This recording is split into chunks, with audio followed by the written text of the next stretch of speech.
Good morning friends. এখন ঘড়ি কাটায় বাজে সকাল 8টা।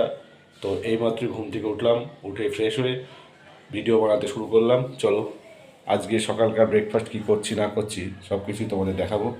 চলো দেখতে থাকো।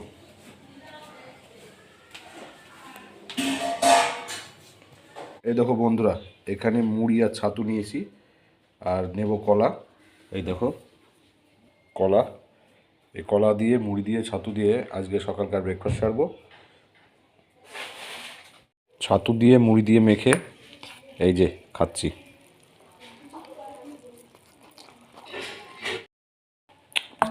সকালবেলা হালকা পাতলা খাওয়াই ভালো। আমি ওই সবাই ভাত খাই, আমি ভাত খাই না। আমি এই মুড়ি খাই, না রুটি খাই, এসবই খাই। আজকের ভিডিওটা আর বেশি বড় করলাম না, এইটুকুই করলাম। খুব তাড়াতাড়ি নেক্সট ভিডিও আসছে, তোমরা দেখতে থাকো।